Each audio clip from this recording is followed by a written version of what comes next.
We've got very important confrontational news coming up in this segment about giant pink underpants in South Asia, and I want you to stay with me for that.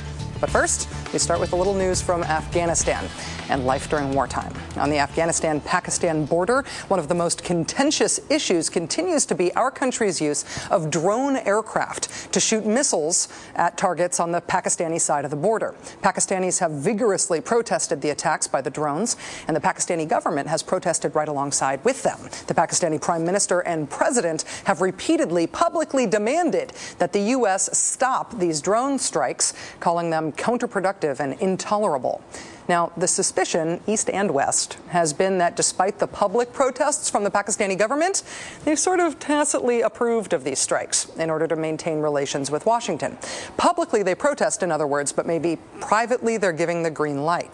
That delicate little undemocratic do-si-do got sort of exposed this week, apparently by accident, when in a Senate Intelligence Committee hearing in Washington, the chair of the Senate Intelligence Committee, California Senator Dianne Feinstein, expressed surprise at the Pakistani government's protests against the drone strikes. She said, quote, "As I understand it, these are flown out of a Pakistani base."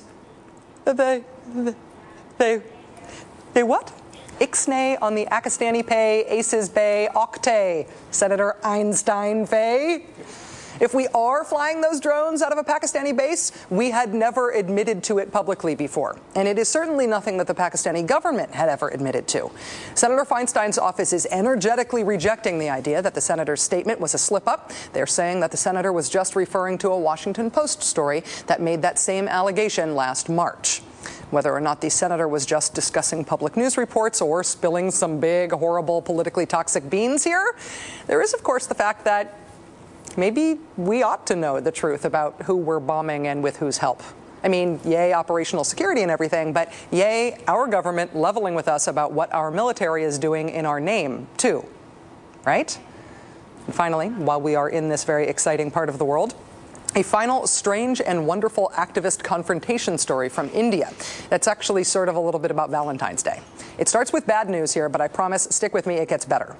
Last month, in the Indian city of Mangalore, young men from a right-wing Hindu group stormed into a bar and beat up young women inside the bar for the horrible crime of them being female and having a drink in a bar in a supposedly sort of free country.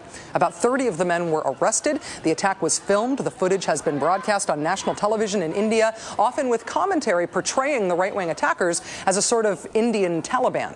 That same group of Hindu conservatives has been threatening to disrupt any celebrations of Valentine's Day this weekend in India, saying that Valentine's Day is against Indian culture.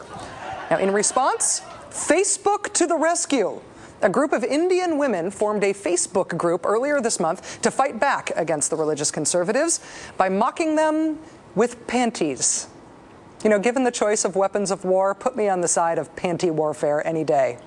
Because the conservative Hindu activists are mocked anyway as chadiwalas, as men who wear big, ugly women's underpants.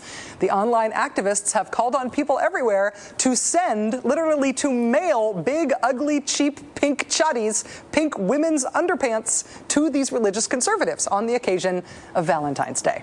The women and their supporters are calling themselves the Consortium of Pub-Going Loose and Forward Women. And just so you know, of course, we asked their spokeswoman if she could be on the show with us from India tonight. Turns out she is a zillion miles from a TV studio, and we couldn't make it work. But I'm very proud to say that she emailed us that she really likes this show, which I think means we're all in the consortium of pub-going, loose and forward women together now. Cheers.